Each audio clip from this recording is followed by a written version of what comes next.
তাৰিখে আমাৰ মাননীয় প্ৰধানমন্ত্ৰী ডাঙৰীয়া অসমলৈ আহিব।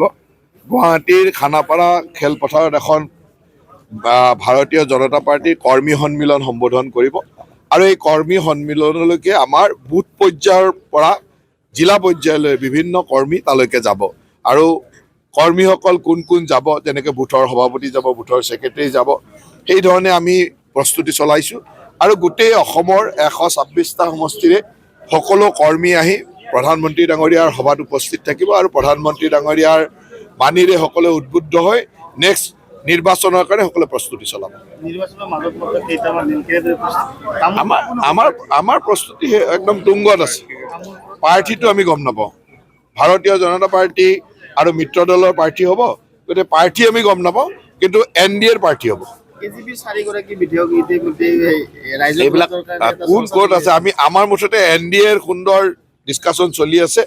আমাৰ প্ৰতিটো NDAত থকা দলৰ কোন ক'ত খেলিব, খুব কম দিনৰ ভিতৰত দলৰ শীৰ্ষ নেতৃত্বই সিদ্ধান্ত ল'ব আৰু NDAৰ প্ৰাৰ্থী সকলোতে থাকিব।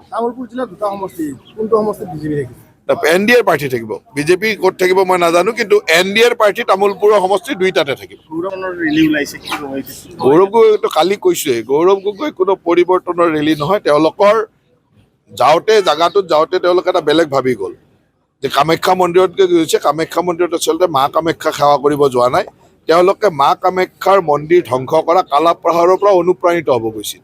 তাত গৈ চাই আহিছে যে কালাপাহাৰে কেনেকৈ মন্দিৰটো ভাঙিছিল আৰু অসমৰ মঠ মন্দিৰবিলাক, নামঘৰবিলাক কেনেকৈ তেওঁলোকে ভাঙিব পাৰে, ধ্বংস কৰিব পাৰে, তাৰ কাৰণে তেওঁলোকে এটা যাত্ৰা ওলাইছে আৰু সেই যাত্ৰাটো কালাপাহাৰৰ পৰা অনুপ্ৰাণিত হৈ ওলাইছে।